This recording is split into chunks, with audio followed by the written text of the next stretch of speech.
Uma ótima tarde a todos. Começamos agora a segunda edição do Agricultura BR ao vivo para todo o Brasil. Para você que nos acompanha pelas antenas parabólicas, no sistema digital e também analógico. Pela NET Claro TV nos canais 190 e 690. Pelo Facebook do Canal do Boi e todas as dezenas de páginas que levam o nosso programa. Obrigado a todos. Você acompanha também no Paraguai e no Brasil pela Neo TV, TV por assinatura.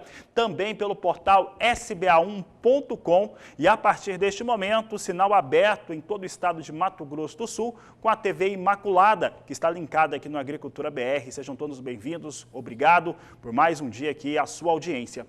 Por aqui eu sigo falando a respeito de mercado da carne bovina e as expectativas que se tem para esse mercado agora no ano de 2021, no segundo semestre. Nós perguntamos para o professor Marcos Fava Neves como que ele está avaliando a situação do boi gordo e da carne bovina e ele respondeu. Para a carne bovina, para o boi como um todo, é um momento realmente de preocupação, porque você tem de um lado perspectivas que podem se tornar extremamente favoráveis e você tem ainda um risco da gente voltar a ter problema que eu não acredito mais, na verdade eu torço para isso não acontecer, com a questão do coronavírus, mais uma onda, né? Se Deus quiser isso não vai acontecer. Em isso não acontecendo, o mercado reabrindo do jeito que está, as atividades comerciais voltando, os restaurantes voltando, o emprego voltando, nós vamos ter um segundo semestre com o consumo no mercado interno voltando e evitando esse movimento que nós vimos aí de ligeiro recuo e de problema de consumo no mercado interno. Do lado externo, a perspectiva continua muito boa. O crescimento da economia mundial, talvez 6 a 7% esse ano, e a demanda asiática firme e forte, importando a carne bovina brasileira. Então eu acho que o setor vai ter um ano muito bom pela frente. Tem algumas nuvens ainda, mas elas vão se dissipar.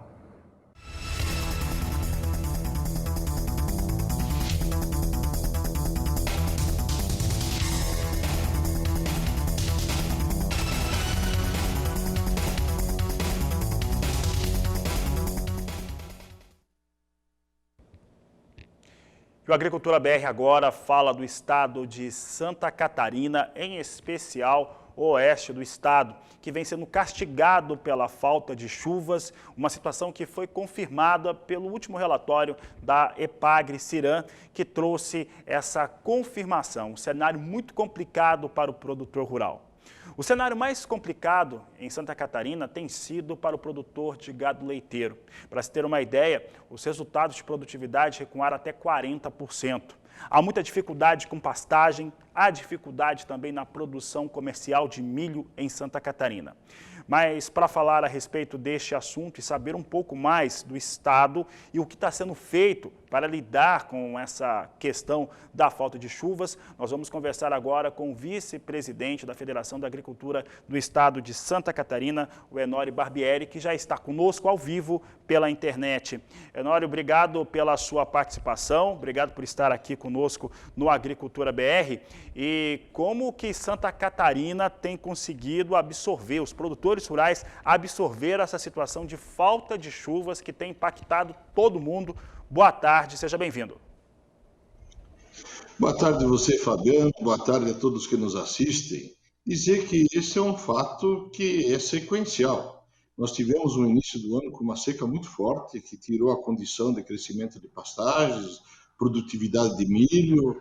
E depois tivemos o advento da cigarrinha, que atacou todas as nossas lavouras de milho, ocasionando uma grande perda. E agora já são muitos dias sem chuvas. Principalmente os produtores de leite, eles não têm pastagem e feno armazenada, porque eles não tiveram condições de fazerem a silagem tradicional, já que no oeste, no meio oeste, no extremo oeste de Santa Catarina, onde estão os grandes criatórios de aves e suínos e leite do nosso estado, esses produtores tiveram uma queda de produção de mais de 40% na área de leite por falta de comida do gado. E agora, praticamente todas as propriedades do oeste catarinense estão estão tendo que puxarem água com caminhões-pipa para darem as criações de suínos, as criações de aves e também para o gado leiteiro. Porque aqui em Santa Catarina, nessa região, praticamente há 2 anos que as chuvas estão abaixo da média. E principalmente nesse período seco agora, que inclusive não é só nosso, inclusive vocês aí no Mato Grosso do Sul, no Paraná, no Paraguai, esse fator que envolve agora a falta de chuvas, tirou toda a umidade do solo. Aqueles que fizeram uma lavoura de milho para silagem, tentando aproveitar após soja, que é um ciclo mais curto, praticamente perderam tudo. Não tem umidade no solo para plantar as forragens de inverno, que nós chamamos em Santa Catarina, como aveia, azevém, o próprio trigo, que já deveria ter iniciado o plantio. Não há como, porque não há umidade no solo. Então, eu diria para você que é um quadro dramático, porque os produtores rurais, um momento muito oportuno de preços, de mercado, não conseguem produzir. E essa falta de produção está levando ao desespero, porque nós não temos nenhuma previsão de chuvas normais a curto prazo.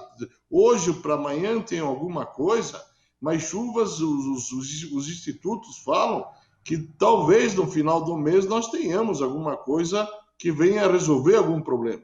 Então é um problema muito grave, porque não há condições de se produzir, não há condições de trabalho. Apesar disso, o Estado vem mantendo ainda todo mês recorde de exportação de carne suína, de exportação de frango, mas o grande problema está no setor leiteiro, na falta de produção, e as outras culturas que não se pode operar.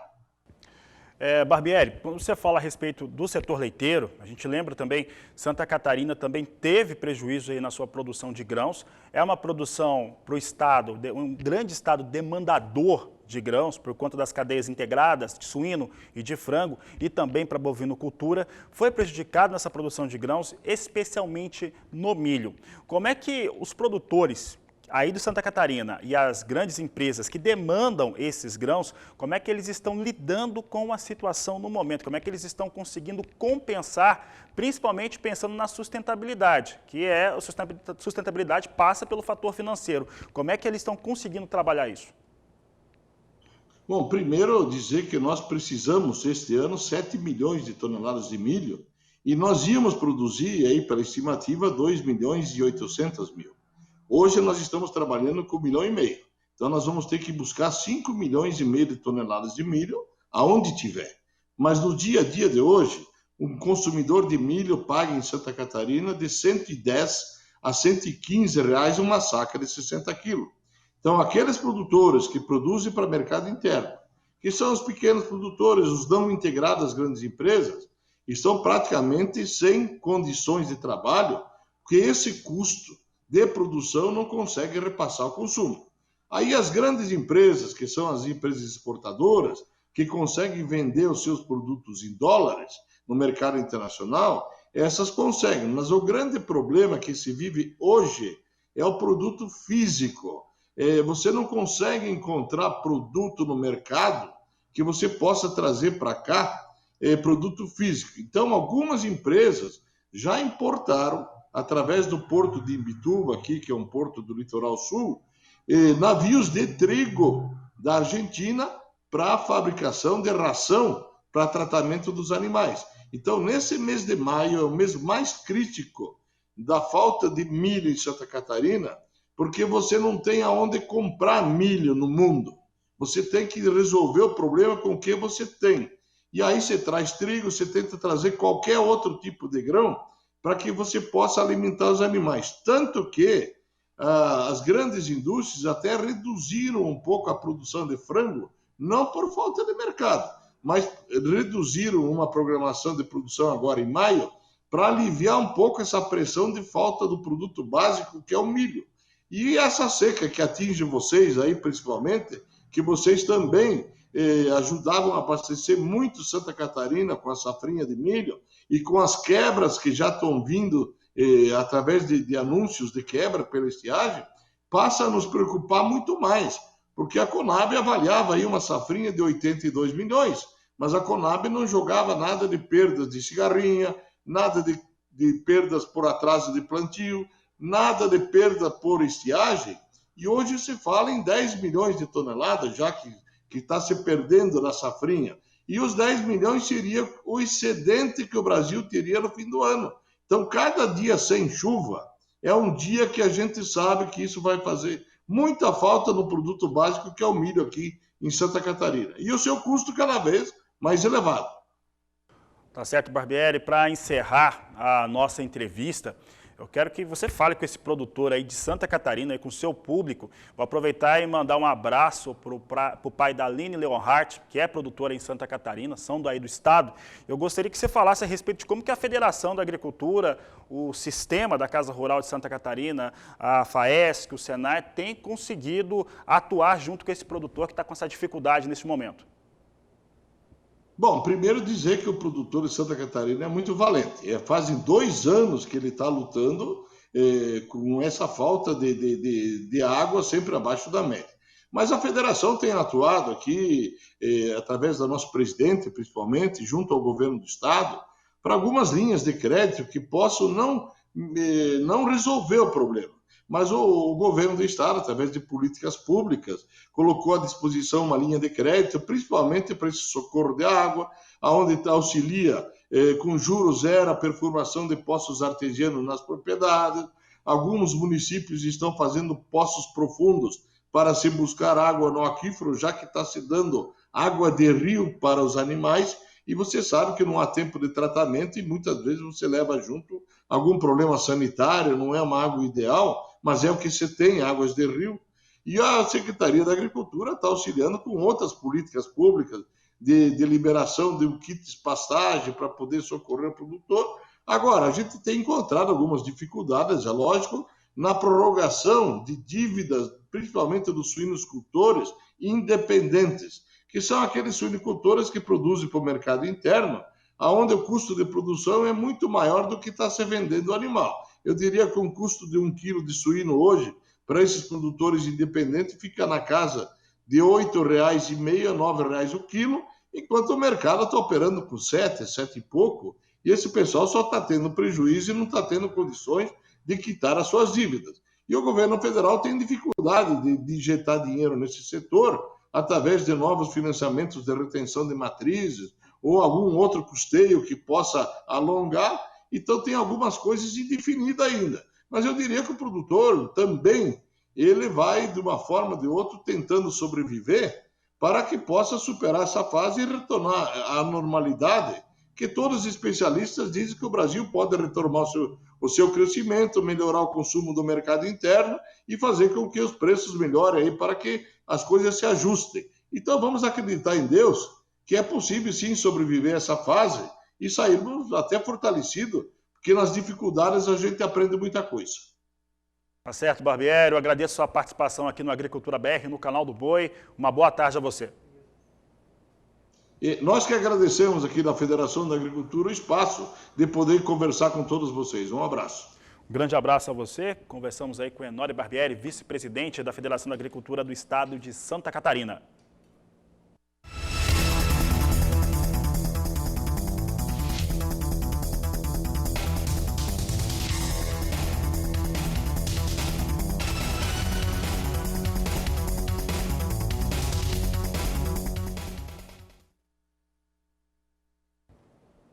O Agricultura BR traz em destaque agora o mercado futuro da soja. Vou trazer soja em destaque na Bolsa de Chicago. Chicago que voltou a operar em alta. Nós estamos com uma operação com ganho. Semana passada teve resultados muito fortes. Tivemos um início de semana agora com algumas quedas, mas depois, principalmente do relatório de segunda-feira ao final do dia, que mostrou o acompanhamento de lavouras, nós tivemos de novo soja operando em elevação. Vamos saber como é que vem agora. Nós temos ligeira alta, pequena alta no mais curto prazo. Posição de julho permanece acima de $15 o bushel, $15 39 centes mais 2 o bushel, vem praticamente na estabilidade, assim como a posição de agosto. Posição de agosto vem para $14 83 centes mais 4 por bushel. Agora as posições de setembro e novembro que precificam a safra 2021-2022 norte-americana, vem com uma alta relevante, com uma alta em torno de 0,5%.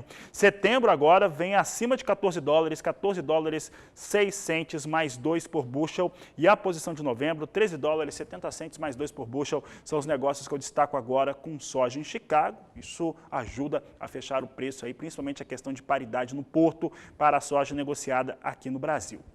Um outro elemento é o dólar, e você acompanha comigo agora como é que vem o dólar comercial sendo negociado no país. Nós temos queda de 0,94% para a moeda norte-americana, negociada agora a R$ 5,38 para o dólar. E é sobre dólar comercial que eu converso com Walter Pulga Júnior agora. Ele está nos estúdios do Canal do Boi, na sede da Bolsa Brasileira de Mercadoria em São Paulo. E, Pulga, nós temos hoje o dólar de novo quase 1% de queda. O que vem acontecendo com a moeda norte-americana influencia diretamente todos os produtos de exportação. Boa tarde, seja bem-vindo. Boa tarde a você, boa tarde a todos. Bom, hoje há uma expectativa positiva em relação à taxa de juros. O que se estima no mercado, pelo menos 96 dos 98 consultados pelo jornal Valor Econômico, corretores que trabalham em câmbio, dos 96, 98 acreditam, ou melhor, dos 98, 96 acreditam que a alta da taxa Selic será de 0,75%. Essa expectativa indica a volta de investidores estrangeiros, já que a taxa de juros melhora um pouco. Isso traz, de certo modo, algum movimento positivo para o real. Por isso nós temos hoje uma queda, de novo, para o dólar frente ao real. Agora na faixa de 5,37 mais 90, 5,37 mais 38. Ou seja, nós estamos aí com um movimento de baixa e essa baixa deve continuar. Agora, os analistas não acreditam em dólar em R$ 5. Essa perspectiva já vem sendo abandonada já há algum tempo. E o que acontece no Brasil, se esperava agora, era uma entrada muito forte de dólares resultado de exportação. Há muita discussão no mercado sobre isso e a expectativa é de que os dólares voltem a entrar aqui, tanto de exportadores brasileiros como de investidores estrangeiros. Isso traria o dólar em patamar mais baixo. No entanto, os analistas em todo o mercado brasileiro e fora do Brasil já não creem mais em dólar na faixa de R$ 5, pelo menos diante do comportamento do mercado. Enquanto isso, o mercado, os operadores acompanham o que ocorre em Brasília e a perspectiva é de manutenção do dólar mais baixo, de fato, mas nada próximo de R$ 5, pelo menos por enquanto. Agora, o que se acredita mesmo é que hoje o Banco Central deverá subir a taxa Selic para 3,5% ao ano. Está neste momento em 2,75%. E há a expectativa do mercado de que no relatório final do Copom, do Conselho de Política Monetária, que será divulgado após as 18 horas de hoje, haja alguma indicação sobre o ritmo de elevação de juros no Brasil. Sem elevação de juros, eu conversava agora há pouco com o André Perfeito, economista-chefe da Necton Investimentos, sem alta na taxa de juros, a perspectiva para que o dólar recue é muito pequena. Portanto, alta da taxa de juros é como se espera que o dólar venha a ceder. Enquanto isso, vamos aguardando aí as decisões do Banco Central. A primeira deve sair agora. Lembrando que o Banco Central vai evitar uma alta acentuada de juros também, com receio, lógico, de atrapalhar ou de prejudicar uma reativação da maior economia da América Latina, né? Ou seja, da economia brasileira. Agora, eu gostaria de aproveitar, Fabiano, e informar que agora há pouco, veja, agora há pouco a ministra da Agricultura, Tereza Cristina, conversando com congressistas lá em Brasília, pediu apoio para a votação do projeto que concede suplementação de recursos para que ela possa implementar o Plano Safra. Peço ajuda, disse a ministra, que não se prorrogue muito a votação desse projeto, porque era para ser votado ontem, vale explicar. Porque, segundo a ministra, ele é fundamental para que a gente possa bater o martelo no Plano Safra. Ela disse isso à Comissão de Agricultura da Câmara dos Deputados agora há pouco. Como se sabe, o Plano Safra é o principal instrumento de financiamento no Brasil, é fundamental principalmente para pequenos e médios produtores. Em meados de abril, um representante do Ministério da Economia afirmou que o impasse na questão do orçamento ameaçava o programa agrícola do governo, que continua ainda sob ameaça, mesmo com o retorno daqueles 2,5 bilhões de reais que foram retirados no Congresso Nacional por deputados e senadores que fizeram modificações no orçamento da União. Agora, a ministra pede de volta não só os 2,5 bilhões, como 3 bilhões e 700 milhões para pelo menos ajustar as contas.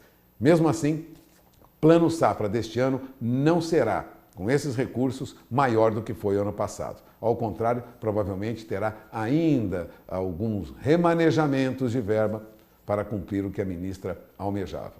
É com você, Fabiano. Obrigado, Walter Pulga Júnior. Situações importantes, principalmente na definição do novo Plano Agrícola Pecuário na campanha 2021-2022, com as conversas da ministra Tereza Cristina. E olha, vou aproveitar que nós trouxemos em destaque o dólar que está recuando neste momento, soja em Chicago opera muito próximo à estabilidade. Destaco com vocês agora, para todo o Brasil, como é que vem os valores de referência para os portos brasileiros. Nós temos aqui os valores para os portos em Santos, R$ 180 a saca de 60 quilos. A referência em Paranaguá, R$ 180,50 a saca, de acordo com nossos amigos aí da Grãos Corretora, que nos traz as informações todos os dias. Com entrega em maio é a referência que destacamos aqui no Agricultura BR. E como o Walter Pulga citava, a ministra Tereza Cristina, que está batalhando aí pelo novo Plano Safra, nós vamos trazer neste momento aqui em destaque no Agricultura BR, no canal do Boi, um balanço da utilização do Plano Agrícola Pecuário da campanha atual 2020-2021, aqui no Mato Grosso do Sul, principalmente no estado que é um dos principais do agronegócio brasileiro, o 5º maior produtor de soja e milho, 4º maior rebanho bovino de corte, entre outros fatores. Para falar a respeito deste assunto e a utilização das linhas de crédito e recursos, nós recebemos aqui em nossos estúdios o superintendente do Banco do Brasil em Mato Grosso do Sul, Marcel Figueiredo. Marcel, é um prazer tê-lo aqui no canal do Boi, no Agricultura BR. Seja bem-vindo ao canal do Boi, seja bem-vindo a Campo Grande também, você que está vindo de Brasília. Como é que essa utilização, essa tomada de crédito por parte do produtor rural aconteceu nessa safra que está encerrando agora? Boa tarde, seja bem-vindo. Boa tarde, Fabiano. Boa tarde a todos. Obrigado aí pelo convite, uma satisfação estar com vocês aqui, né? Bom, a gente realmente viu aí o segmento agronegócio, né, sendo bastante importante aí, especialmente no ano passado, nesse último ano safra, que está finalizando agora, finalzinho de junho, e realmente foi no estado aqui importante essa produção, né, a produção de soja, a gente viu produção recorde, né, acho que 3,13 milhões de toneladas aí sendo produzidas aqui na última safra, e a aplicação do crédito, né, o crédito do banco sendo importante aí. O que a gente observou, Fabiano? A gente tem aí uma expectativa grande de aproximadamente aí chegar próximo de 8,5 bi no fechamento do Plano Safra 2021, e até agora a gente já fez aí 6,8, quase 7 bi de aplicação entre todas as nossas diversas linhas, né? A gente está falando aí de custeio, comercialização, operações de investimento.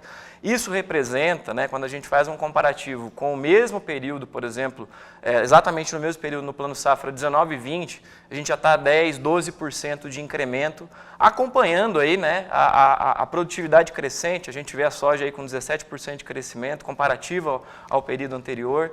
Então a gente vê de fato aí um movimento bastante importante na aplicação do crédito rural, apoiando, né, os nossos produtores aí no dia a dia e nesse pujante segmento aqui que o nosso estado capitaneia, né, Fabiano? Então foi bem bacana, a gente tem uma boa perspectiva ainda para esses próximos 2 meses até o fechamento efetivo do Plano Safra 2021, tá?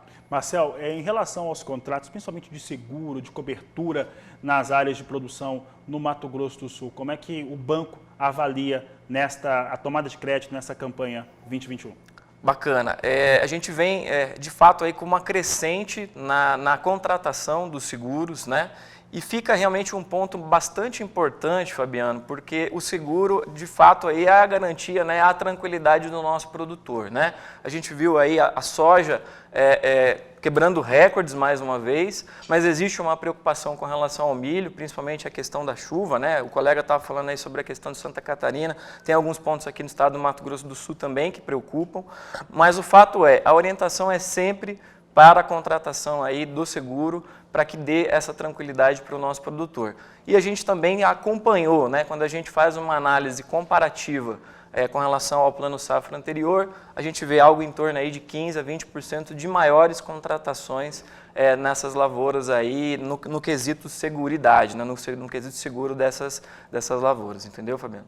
Marcel, o produtor rural aqui no Mato Grosso do Sul, assim como no Brasil inteiro, nas principais culturas, nas principais linhas de trabalho que o país tem, ele está tendo uma campanha, já estamos entrando numa terceira campanha, na qual ele tem conseguido melhorar o seu desempenho financeiro, o que é uma coisa muito boa, e isso ele pode melhorar também a produção, ele reinveste na sua área. Em relação à tomada de crédito, em torno daqueles índices de inadimplência ou de adimplência do banco, já dá para ter um dado a respeito da safra atual? Vamos lá, essa é uma preocupação crescente, né? De fato, aí a gente vê que o produtor tem tido cada vez mais a especialização, né, da sua produção, produtividade recorde também, né? Quando a gente fala de soja, a gente está falando aí de 62, mais ou menos, a média, se eu não me engano, aí no quesito soja.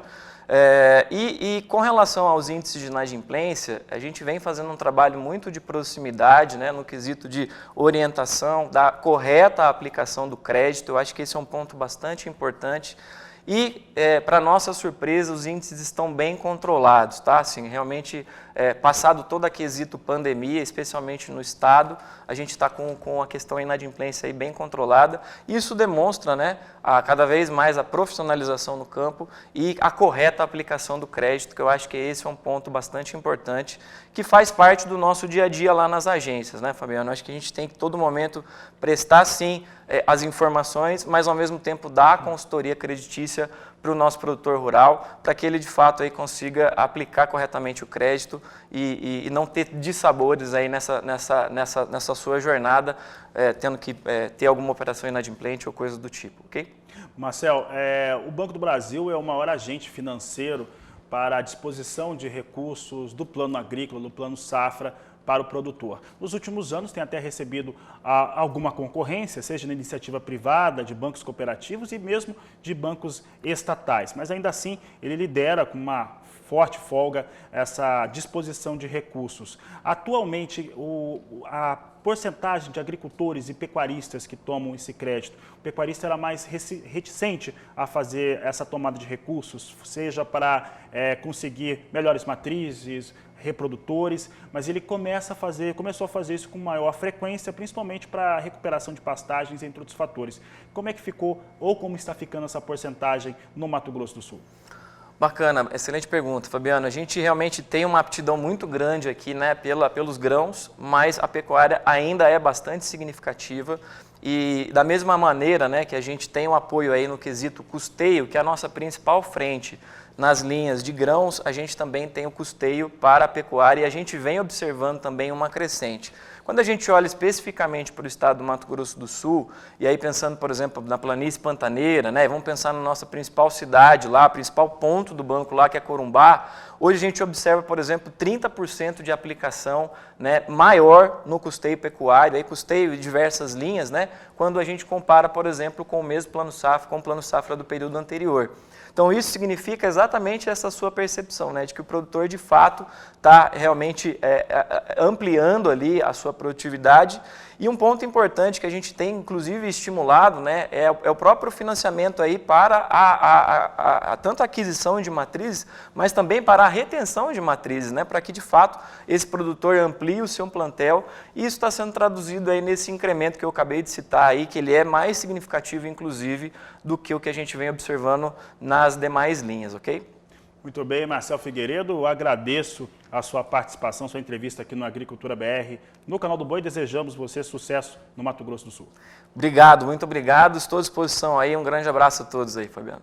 Grande abraço, Marcel. Olha, o Agricultura BR vai para o intervalo comercial. Daqui a pouco eu vou falar sobre mercado nacional e internacional de milho. Você vai ter uma entrevista importante a respeito de como que vem esses ganhos, por que a produção continua em risco. E olha, valores, como você viu há pouco, Santa Catarina acima de R$ 110 a saca de 60 quilos. São temas de logo mais aqui no Agricultura BR, que volta já. E olha, os preços do milho e a concorrência no mercado interno brasileiro subiram tanto que já mostra e já traz uma expectativa de uma exportação menor. Uma exportação que era estimada em 40 milhões de toneladas e olha só, hoje já se fala em 29 milhões, 30 milhões de toneladas e este é o assunto desta entrevista realizada por Walter Pulga Júnior.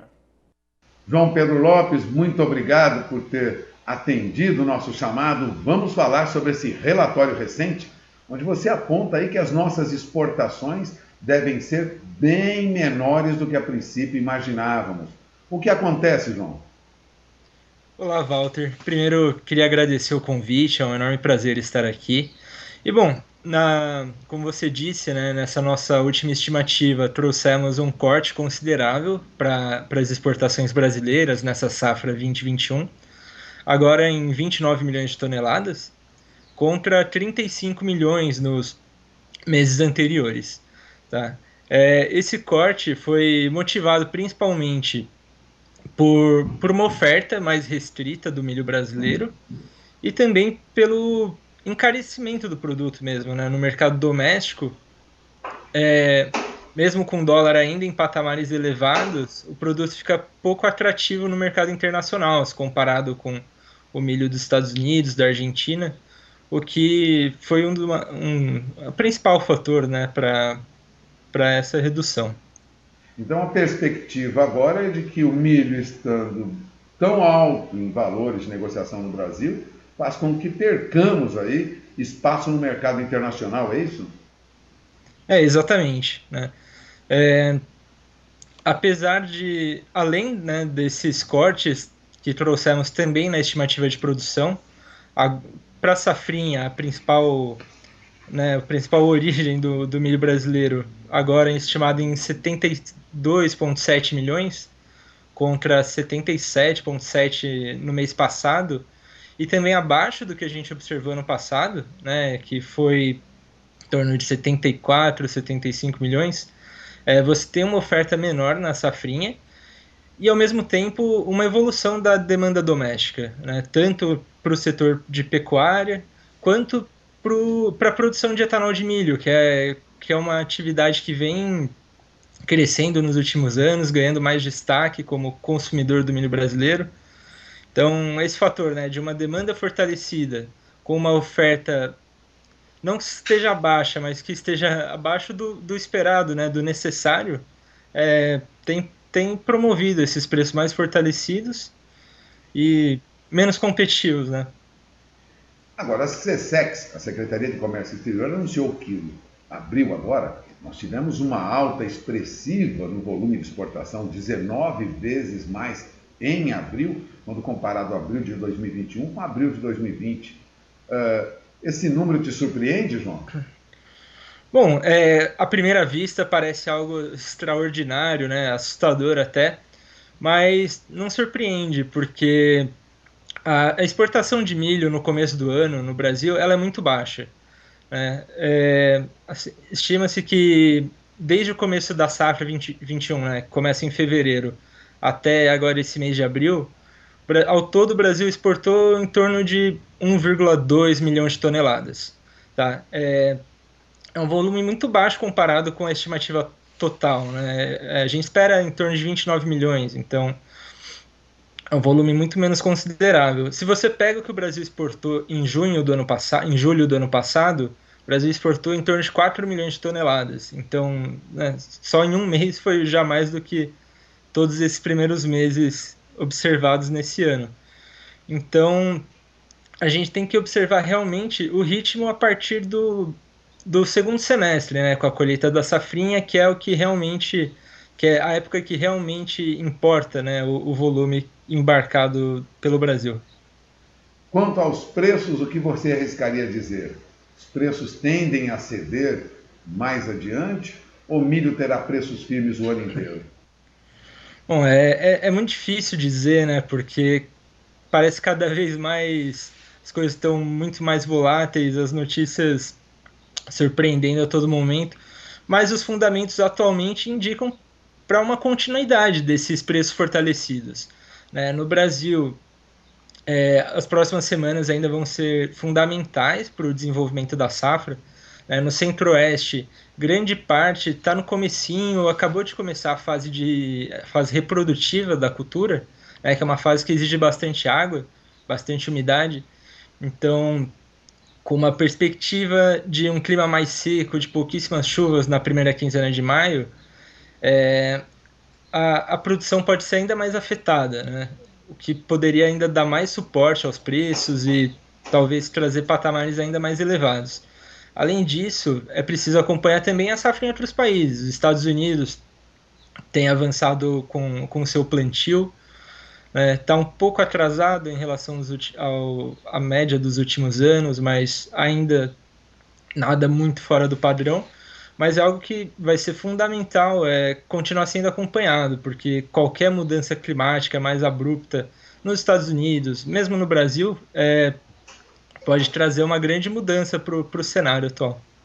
Bom, eu agradeço a entrevista de João Pedro Lopes, da Stonex, perspectivas de preço para o milho, continua ainda desses valores para mais alto. Agradeço mais uma vez a entrevista do João Pedro Lopes, Walter Puga Júnior, de São Paulo. E por aqui nós vamos conferir como é que vem os negócios com milho na Bolsa de Chicago. Veja só como é que está o milho. Agora sim eu tenho o milho aqui na tela. Mais curto prazo perde um pouco, vem para $6,95 o bushel, mas as demais posições em alta. Setembro vindo com $6,17 o bushel, alta acima de 1%. Dezembro também sobe bem, 1,2% de alta, $5,89 mais 2. Também subindo forte, posição de março, $5,93 por bushel. São os negócios que eu destaco agora com o milho na Bolsa de Chicago. Vou para o intervalo comercial, porque daqui a pouco a Agricultura BR traz em destaque o quadro Agroações e hoje com o balanço financeiro da Minerva Foods. Vou para o intervalo, você entra em contato conosco no nosso WhatsApp 67991733737 e já voltamos.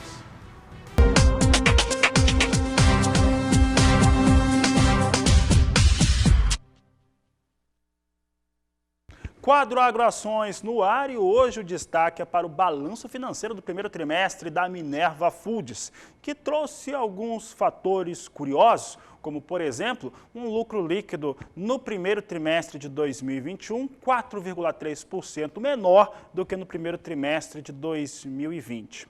Contudo, olha só, não precisa também ficar muito preocupado, porque o EBITDA veio lá em cima, assim como o lucro líquido também da empresa. É o que nós vamos trazer em destaque agora no Agricultura BR e você acompanha os dados do Minerva Foods, seu balanço financeiro. É uma empresa com capital aberto, então esses balanços são apresentados a cada 3 meses para os investidores e para todo mundo para todo o país. Veja só, lucro líquido em 259 milhões e 500 mil reais, uma queda de 4,3% diante daquilo que aconteceu um ano antes, que foi de 271 milhões e 200 mil reais. Mas, entretanto, o EBITDA, que é o lucro antes de juros, impostos, depreciação e amortização, fechou em 484 milhões 890 mil reais, uma alta de 27,1%.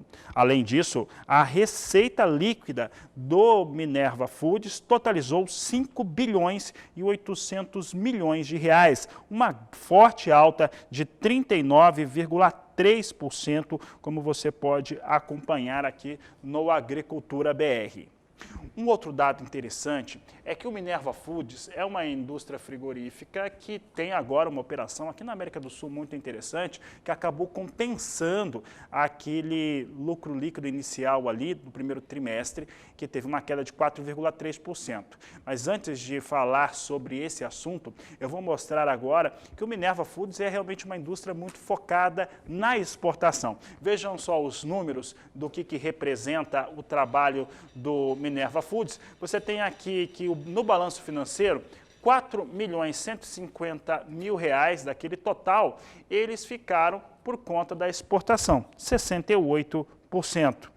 E também trazemos aqui o que ficou dentro do mercado doméstico, portanto, consumo interno dentro do país, em 1 milhão 950 mil reais, portanto, 32%. Esse é o destaque em relação ao balanço do Minerva Foods. Agora, nós vamos acompanhar o que acontece com as ações, né? O quadro Agroações, claro que vai mostrar o valor das ações, como é que tem sido praticado. Nós trouxemos datas desde o começo do ano e você vê aqui como que o Minerva Foods se comportou em relação aos dados de acompanhamento. Olha só, no dia 3 de janeiro o valor da ação era de R$ 10,03. No dia 21 de fevereiro, ele caía para R$ 9,01. No dia 28 de março, R$ 10,90. No dia 11 de abril, o maior pico de preço, chegando a R$ 11,34. E agora, no dia 5, vindo a R$ 10,28. Na opção aí que é da sigla, né, de negociação dessa ação, que é a BIF3, BEEF3, para o Minerva Foods, a alta, comparando o dia de ontem e o momento de agora, chega a 2,83% e mostra o ótimo momento que vive a indústria frigorífica exportadora do país. E olha, a parte jornalística aqui do Agricultura BR vai ficando por aqui, por isso eu agradeço a TV Imaculada, que estava linkada conosco até este momento. Um grande abraço aos meus colegas da TV Imaculada e a todo o estado do Mato Grosso do Sul.